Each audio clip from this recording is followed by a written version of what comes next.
A girl in red, a hungry wolf, a grandmother who gets eaten alive. You think this is a children's story about stranger danger, but what if I told you Little Red Riding Hood isn't about wolves at all? What if every detail, the red hood, the forest, path, the grandmother's house, points to something far older and infinitely more disturbing? Because buried in this tale is a 3,000-year-old secret, one that connects ancient blood rituals, coming-of-age ceremonies, and the moment a girl becomes a woman. Once you know what the Red Hood really represents, you'll never see this story the same way again. Let's start with what you think you know. Little Red Riding Hood is walking through the forest to visit her sick grandmother. She carries a basket of food, bread, wine, sometimes cake or butter. She wears a red cloak, bright as blood against the dark trees. A wolf appears. He's clever, this wolf. He speaks. He asks where she's going, and innocent Little Red tells him everything. The wolf races ahead to grandmother's house. He devours the old woman whole, puts on her nightgown and bonnet, and slips into her bed to wait.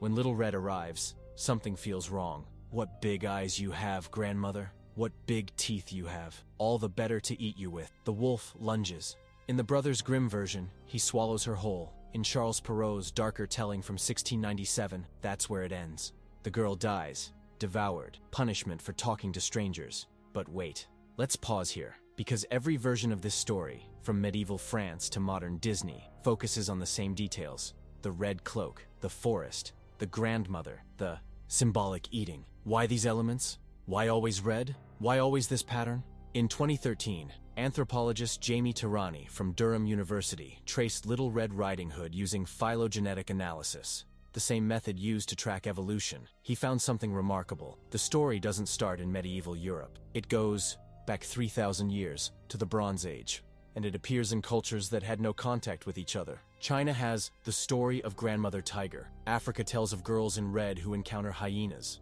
The pattern is always the same. Young girl, red garment, predator, older woman. This isn't coincidence. This is memory. But memory of what? Let's talk about red. Red isn't just a color in ancient cultures. It's the color of life, of power, of transformation. But most importantly, it's the color of blood. Not just any blood. Menstrual blood. In virtually every ancient culture, a girl's first menstruation marked the most important transition of her life. She wasn't a child anymore. She was a woman. She was fertile. She was dangerous. The red cloak isn't clothing. It's a symbol. It announces to the world that this girl has crossed the threshold. She's no longer innocent. She's no longer safe. Among the ancient Greeks, girls who reached menarche wore red robes during the Arctia, sacred rituals where they served the goddess Artemis before marriage. Celtic druids wrapped initiates in red cloaks during coming-of-age ceremonies.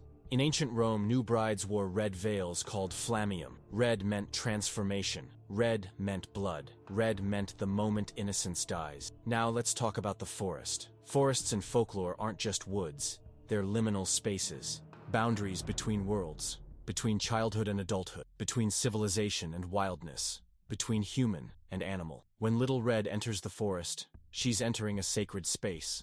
A place where transformation happens. Where girls become women through trial and terror. Archaeological evidence shows that Bronze Age cultures across Europe used forest groves for initiation ceremonies. Girls were taken from their families at first menstruation, led into the woods, and subjected to trials that would either make them women or kill them. The forest is the testing ground, the place where innocence goes to die.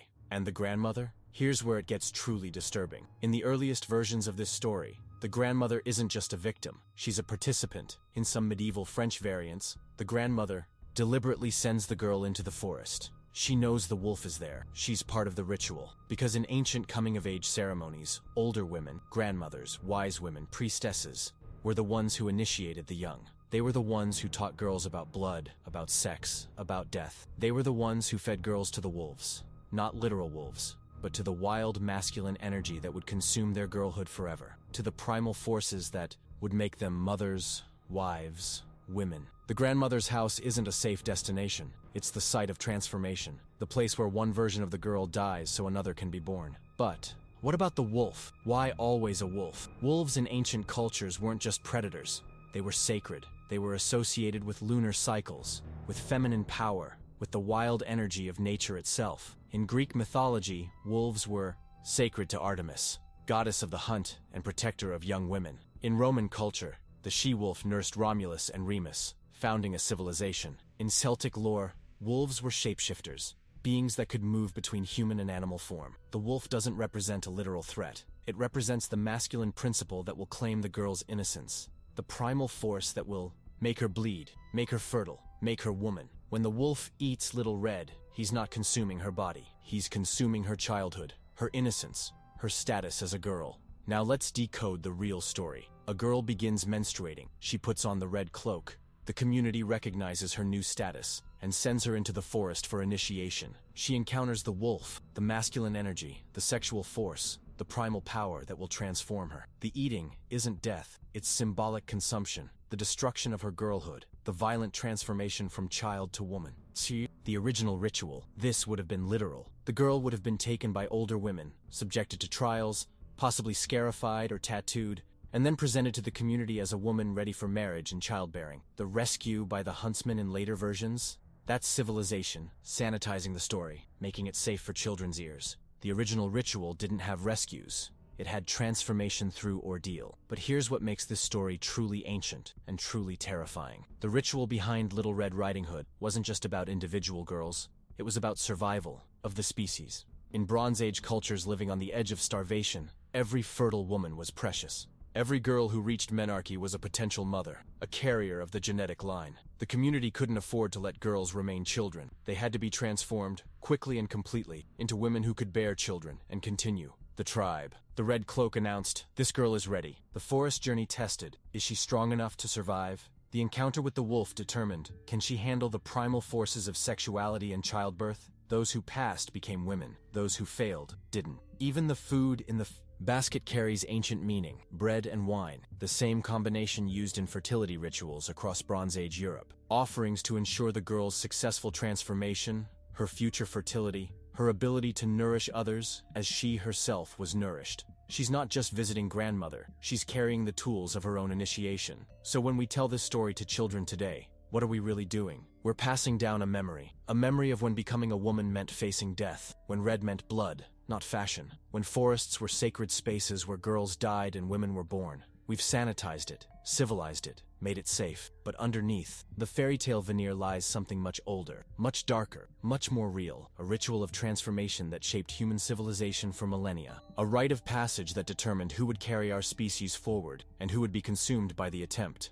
The story survived because it carries essential knowledge. The moment of becoming a woman is dangerous. It involves blood. It requires courage. And not everyone survives the transition. Little Red Riding Hood isn't a cautionary tale about talking to strangers. It's a survival manual for the most dangerous journey any girl will ever take. The path from innocence to womanhood, marked in blood and measured in courage. The red cloak still calls to us because somewhere deep in our genetic memory, we remember what it really means. We remember the forest.